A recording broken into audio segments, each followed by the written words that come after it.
अगर आप पेयर बोलोगे तो बेटा आप अ लगाते हो उसके सामने, we are having a pair of ovaries, ठीक है, या फिर आप बोल सकते हैं we are having 2 ovaries, one on either side, left as well as right side. But what is important here? The term is follicle. The term is follicle. Follicle, as I have told you, suppose this is ovary and follicles are immature gametes which girls are having since birth. जब एक girl की development हो रही होती है उसकी मम्मा की uterus में, एक इंटरेस्टिंग सा फैक्ट बताती हूँ मैं, तो वहाँ पे उनका नंबर फिक्स हो जाता है कि बाय बर्थ इनमें इतने गैमेट्स हैं, but these are in immature form, वो रिप्रोडक्शन में यूटिलाइज नहीं हो सकते. Gametes is a very very special cell because it is having half number of chromosome और उनका सिर्फ एक काम है, रिप्रोडक्शन में काम करना. हमारा कोई भी सेल है अपनी कॉपी तो बना लेगा, ठीक है, जैसे हम बात कर रहे हैं ऑस्टियोसाइट्स की, कॉन्ड्रोसाइट्स की, कार्डियक टिश्यूज की, उनको अगर बोले कि हाँ भी आपको माइटोसिस करनी है, वो तो सिर्फ अपनी ही जैसी जनरेशन को प्रोड्यूस कर देंगे. लेकिन जब हम बोलते हैं कि पूरे ऑर्गेनिज्म की कॉपी बनानी है, कौन सा सेल आगे आएगा? सारे पीछे हट जाते हैं, तब आगे आते हैं gametes, ovum in females and sperm in males. Fine. So these are very very VVIP cells.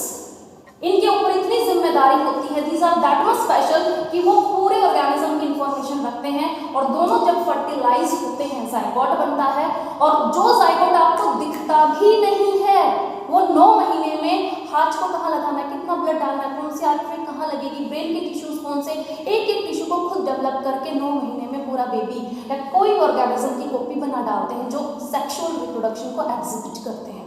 Yes और no? So these are the gametes. Gametes के मैच्योर फॉर्म को फीमेल में जो कि ओवरीज में होते हैं बाय बर्थ हम बोलते हैं follicle.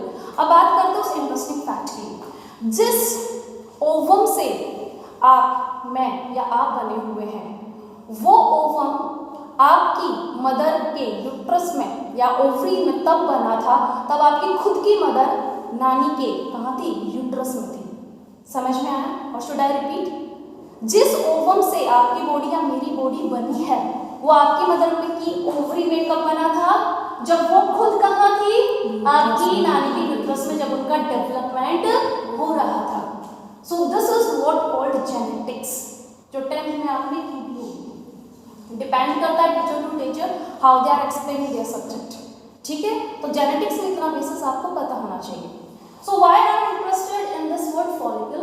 Because every month, as we have discussed a little bit yesterday, one follicle out of some thousands of follicle has been selected. Okay, मैंने ये follicle select कर लिया है और इसकी growth and development का process continue हो जाता है. Fine, जिसको हम क्या बोल रहे हैं? menstruation cycle का phase start हो चुका है, जो हर महीने girls में वो bleeding का form देखा जाता है. तो यहाँ पे growth इसकी होती रहती है. Fine, it will be grows something like this. इतना बड़ा ये बन जाता है.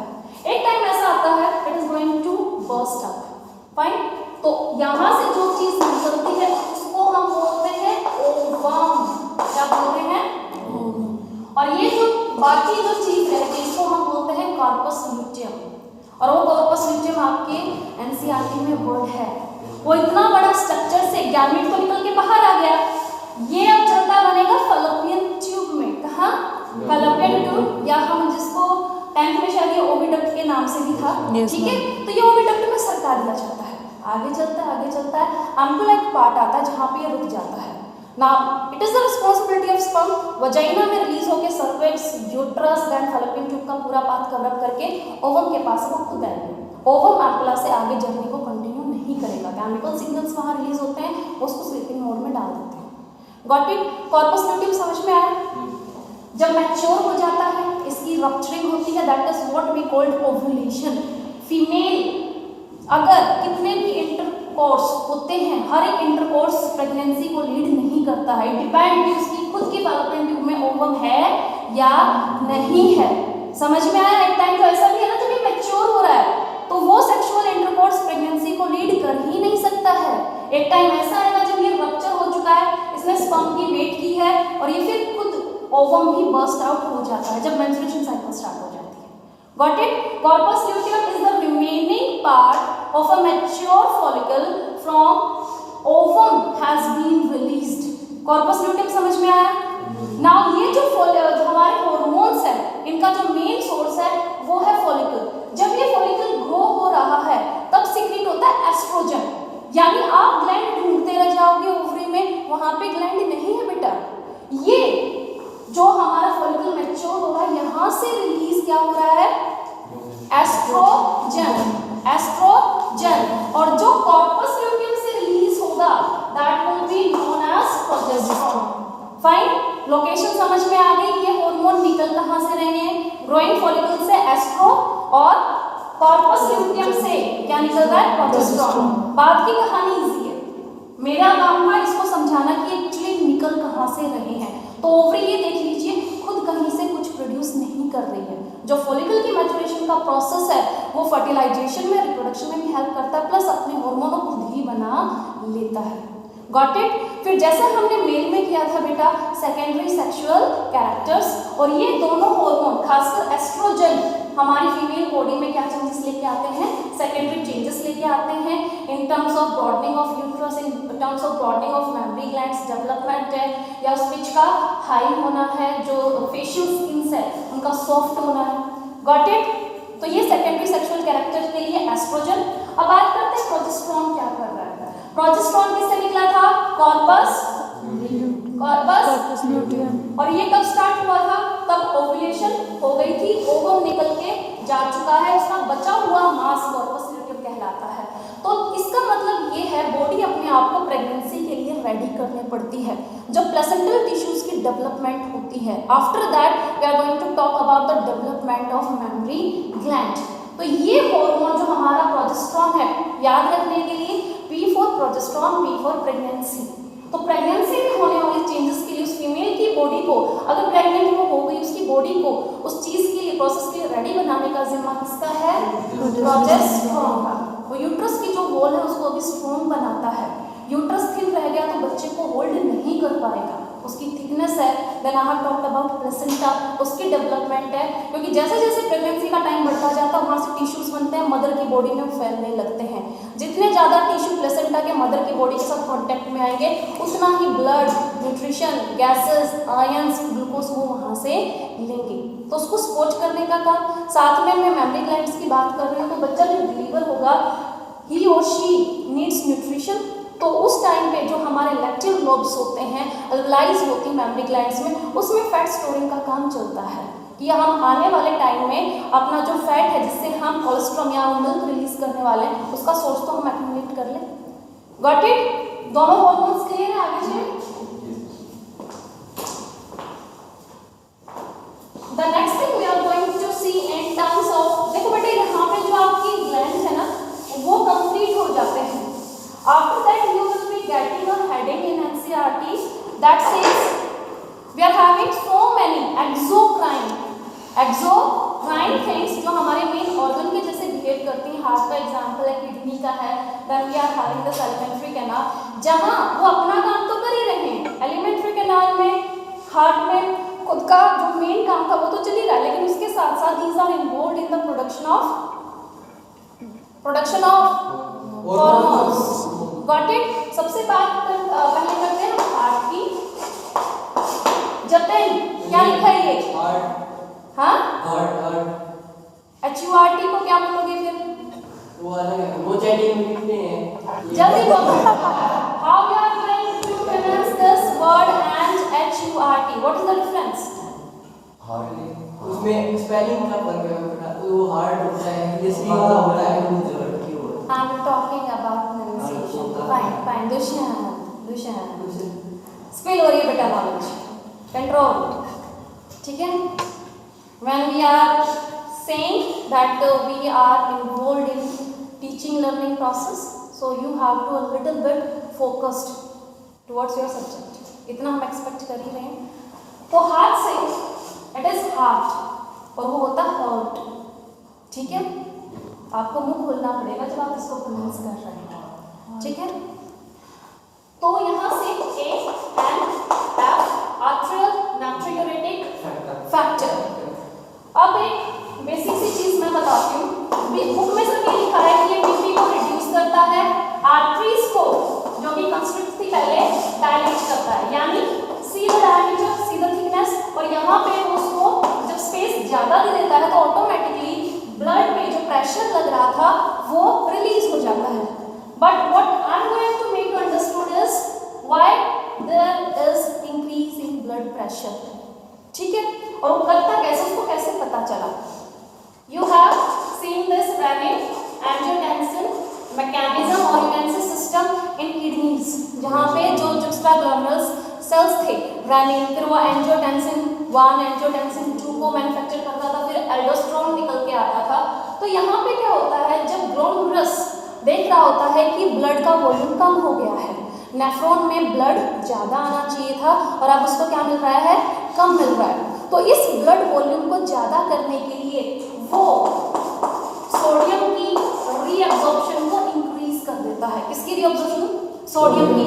जैसे जैसे सोडियम ब्लड में आप रिलीज करा रहे हैं, क्योंकि रीअब्जॉर्ब होने के बाद कौन पिक करेगा नेफ्रॉन से? Blood, fine. तो जैसे जैसे सोडियम गया, ठीक ब्लड में हमारी क्या कंडीशन बन जाती है? हाइपरटोनिक। कौन सी कंडीशन बन जाती है? हाइपर। और जहां हाइपरटोनिक होगा, वो सैलेड वाला एग्जांपल मैंने आपको दिया था, सैलेड पे जैसे ही नमक स्प्रिंकल कर देते पानी निकल के आता है कि नहीं आता है? तो जैसे ही सोडियम जाएगा उसके पीछे पीछे दौड़ता हुआ आएगा हमारा H2O। ब्लड में अब क्या है? आयंस है। वाटर होने के कारण बेटा इसका जो वॉल्यूम है वो इंक्रीज हुआ कि नहीं?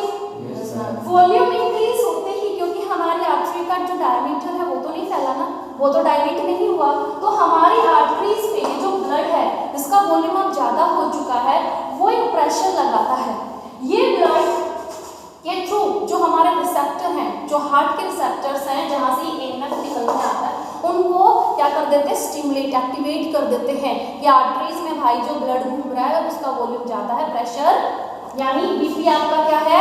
ज्यादा है, ठीक है। तो फिर वहां की मेम्ब्रेन से, हार्ट के खुद के कार्डियक टिश्यूज की मेम्ब्रेन से एक हार्मोन निकलता है, ये ब्लड में जाता है और ब्लड में जाके करता क्या बेटा? पहले वो आर्टरी कुछ ऐसी थी, उसके डायमीटर को इंक्रीज कर देता है, जिसको हम बोलते हैं dilation.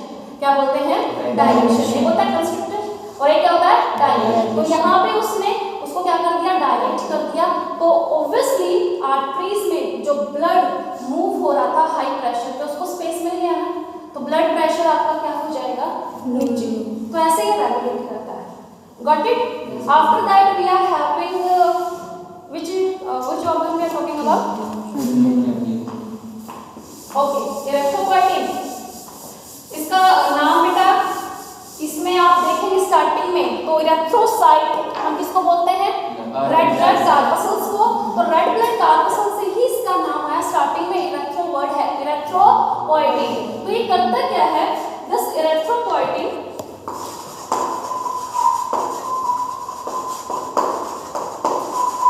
going to stimulate directly bone marrow, bone marrow।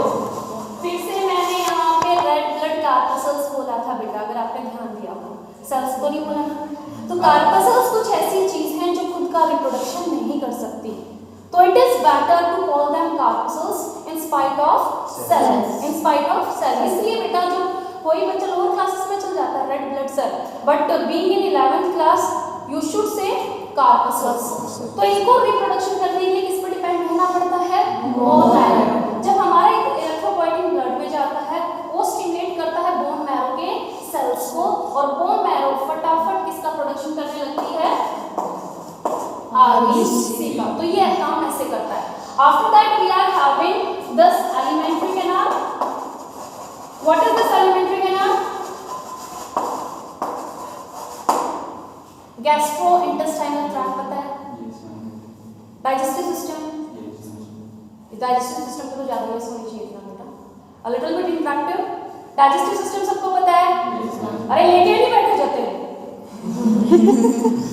Elementary canal, gastrointestinal tract, digestive system, तीनों चीज एक ही है, ठीक है। कैनाल इसको क्यों बोलते हैं?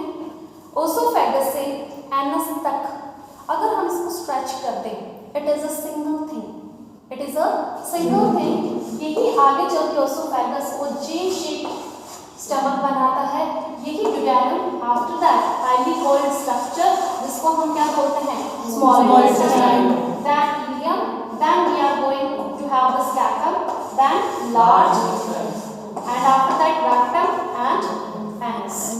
Got it? So till here, as soon as you are going to swell up your food, till here, till this opening of anus, this is a single structure. इसमें अलग अलग ऑर्गन जरूर हैं, लेकिन वो ऑर्गन एक ही ट्यूब लाइक कैनाल से बने हुए हैं। वेल कनेक्टेड नहीं है, वो एक ही है, ठीक है। जगह जगह इनका फंक्शन, इनका जो शेप है और जो इनके अंदर सेल्स हैं वो चेंज हो जाते हैं। जो सेल्स आपको ओसोफेगस में देखने को मिल रहे हैं अंदर की साइड, वो आपको स्टमक में नहीं मिलेंगे। स्टमक वाले जो सेल्स हैं स्मॉल इंटेस्टाइन में नहीं मिलेंगे, वहाँ बेलाइज होती है। फिर बेलाइज से हट के कुछ आपको यहाँ पे देखने को मिलेगा। फिर एनस और रेक्टम में दूसरे सेल्स हैं। अबाउट 9 to 12 मीटर, ठीक है। डिपेंड करता है whether you are talking about the herbivore और कार्निवोर। हर्बीवोर्स में इसकी लेंथ ज़्यादा जाएगी, कार्बोहाइड्रेट खाते हैं, ज़्यादा स्पेस चाहिए, ज़्यादा टाइम चाहिए इनको डाइजेस्ट करने के लिए। सो ये काफ़ी एलिमेंट्री कैनाल। तो एलिमेंट्री कैनाल में जो पहला हमारा ऑर्गन आता है दैट इज स्टमक। स्टमक में you know very well gastric glands होते हैं। कौन से ग्लैंड्स होते हैं? Gastric glands. और गैस्ट्रिक ग्लैंड से जो जूस सीक्रेट होता है उसको हम बोलते हैं gastric juice. Fine.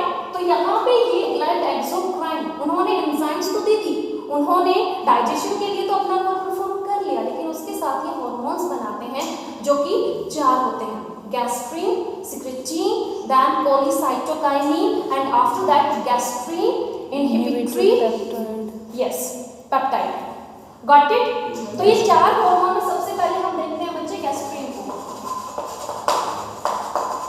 Gastrin release होता है यहाँ स्टमक में, या सॉरी गैस्ट्रिक जो ग्लैंड्स हैं ये होते यहाँ पे हैं, but as soon as you are going to activate these glands, what they are going to do, they are going to lower this pH. P has to be small and H has to be capital. इस pH को कम करने का credit इस hormone पे जाता है। pH को कम क्यों किया? एसिडिक मीडियम को लेके आए पेप्टाइड को एक्टिवेट करने के लिए। यस, मे बी परसों हमने बात की थी कि these enzymes are very very specific regarding their conditions. इतना pH मिलेगा, this pH is something 1.8, इतना pH मिलेगा तभी मैं प्रोटीन्स को ब्रेक डाउन करने का काम करने वाली हूँ, तो वो हमारी एंजाइम्स सेटिस्फाई करना पड़ेगा। तो इस कंडीशन को मेंटेन करने के लिए जो HCl को रिलीज कराना है या पेप्सिनोजन को रिलीज कराना है, उसका काम कहाँ होता है? गैस्ट्रिक ग्लैंड्स करते हैं। कौन सा हार्मोन सिक्रीट करके? गैस्ट्रीन। तो पेप्सिनोजन को जो निकालना है और पेप्सिनोजन की कंडीशन को फुलफिल करने के लिए जो HCl की जरूरत पड़ती है, उन दोनों चीजों को निकालने का काम गैस्ट्रीन करता है, where this activity is taking place inside the stomach. फिर हम बात करते हैं सिक्रीट की। यहाँ पे इस खाने को बेटा बोलते हैं हम काइम। एसिडिक होता ही है, उल्टी सबने की होगी। यस कोई है सजेस्ट नहीं? मैंने आज तक वोमिटिंग नहीं किया मैंने। Okay done, we all are human beings. तो यहाँ पे बेटा वो जो आप देखते हैं वोमिटिंग जो सब्सटेंस निकल के आता है उसमें वाटर कितना होता है, कितना ज़्यादा डाइल्यूट होता है। खाने का कुछ ऐसा हाल हो जाता है जो हमारे स्टमक में होता है, और वो जो निकलता है ना, जो वाइटिश सा फ्लूइड है जिसमें छोटे छोटे आपको पार्टिकल्स, फूड पार्टिकल्स जो ब्रेक डाउन आपने नहीं किया, गपागप खा गए थे आप, ठीक है, वो भी होते हैं। This is chyme and this chyme is acidic और basic? Yes, it is highly acidic. इसलिए जब वोमिटिंग होती है थोड़ा थोड़ा आपको लगता है, गले में भी बर्निंग सेंसेशन होती है। आफ्टर दैट जब ये खाना स्मॉल इंटेस्टाइन के लिए मूव करता है तो फिर वही स्मॉल इंटेस्टाइन में उसकी एंजाइम्स, उनके एंजाइम्स की अलग एनवायरमेंटल कंडीशन, वो एंजाइम्स काम करती है बेसिक मीडियम में। किसमें? बेसिक मीडियम में। इसीलिए उस एसिडिक फूड को, उस काइम को हमें बेसिक मीडियम में कन्वर्ट करना पड़ेगा। तो उसमें lots of amount of water, lots of amount of bicarbonate add किए जाते हैं। Got it? तो ये किससे होते हैं? हमारे ये जो सिक्रेटीन है, आगे चल के हमारा कोलसाइटोकाइनिन है, ये दोनों हार्मोन, ये तो मेन आपको एसिडिक मीडियम बनाने का काम करता है। तो बाइकार्बोनेट HCO3, तो आप जितना उसमें बाइकार्बोनेट डालेंगे, ये क्या है, कैटायन है कि एनायन है? कैटायन। तो आप यहाँ पे क्या देख रहे हैं, you are going to see the function of bicarbonates, basic है वो, और बेसिक चल के जो हमारा एक्सेस ऑफ एसिडिक मीडियम था, it is going to be converted slightly into the basic, क्योंकि यहाँ तक आने पे जो हमारी यहाँ की एंजाइम्स है, दे नीड बेसिक पीएच, तो इस 1.8 को हमें इसमें कन्वर्ट करना पड़ता है। वाटर और बाइकार्बोनेट का समझ में आ गया, हो तो जाता, लेकिन वो कर क्यों रहे हैं, और तब ये चीज बेसिक बन जाती है, इसको हम नया नाम दे देते हैं, that thing is known as iron. खाना जब यहाँ पे पहुंच चुका है स्मॉल इंटेस्टाइन में, we are no longer going to call it chyme, we are going to call it acidic basic, है वही डिफरेंस उसमें है, लिक्विड मीडियम में है। फिर हम बात करते हैं CCK की, तो ये करता क्या है, we are going to talk about this hormone in response to pancreas and bile. अब ये आई है तो बाइल से क्या लीवर से क्या निकालने के लिए, बाइल निकालने के लिए। बाइल कहाँ पे स्टोर होता है, गॉल ब्लैडर में, और पैनक्रियाज से पैनक्रियाटिक जूस को निकालने का काम, यानी उनको एक्टिवेट करने का काम। हेलो, अब खाना स्मॉल इंटेस्टाइन में आ चुका है, आप यहाँ से बाइल दीजिए, आप यहाँ से पैनक्रियाटिक एंजाइम्स डालिए, तो उन दोनों ग्लैंड को एक्टिवेट करने का काम गॉल ब्लैडर को कौन बताएगा, कौन घंटी बजाएगा कि हाँ बाइल को रिलीज कर दीजिए। कल मैंने आपको बताया था गॉल ब्लैडर या पैनक्रियाटिक डक्ट कहाँ पे जाके ओपन होती है, स्मॉल इंटेस्टाइन, ड्यूडेनम जो रीजन होता है जहाँ से ये स्टार्ट होती है, ठीक है। तो यहाँ पे इन दोनों को एक्टिवेट कर देते हैं, उसका मेन फंक्शन किसमें जाता है, डाइजेशन के प्रोसेस में। लास्ट हार्मोन है इनहिबिटरी। इनहिबिटरी का मतलब मैंने आपको क्या बताया था, टू स्टॉप, ठीक है। सारे हार्मोन लगे पड़े, कोई बाइल को निकाल रहा है, कोई पैनक्रियाटिक जूस को, कोई बाइकार्बोनेट्स को, कोई वाटर को, कोई पैप्सिनोजेन को, कोई HCl को, ठीक है।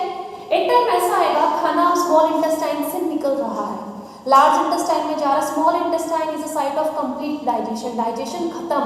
तो ये जो जितने ग्लैंड एक्टिवेट हो रखे थे, एंजाइम्स छोड़ रहे थे, हाइड्रोक्लोरिक एसिड छोड़ रहे थे, उनको सिग्नल भी तो देना, रुक जाओ भाई।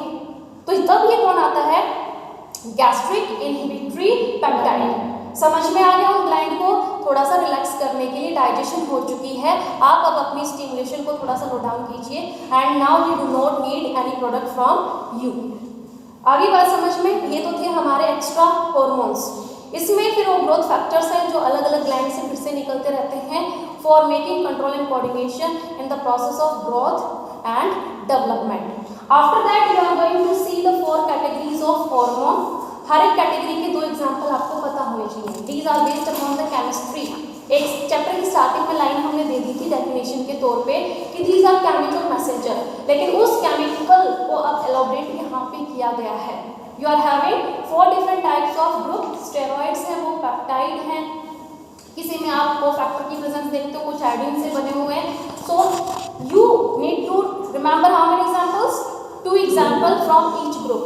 जो मेरे समझाने का काम है, that is in response to how these hormones are going to perform their function. इतने सारे फंक्शन बेटा, इतने सारे hormones we have done, but there is one question जो पता नहीं किसी के माइंड में आया कि नहीं आया, कि ये उस ग्लैंड को कैसे चेंज कर देते हैं।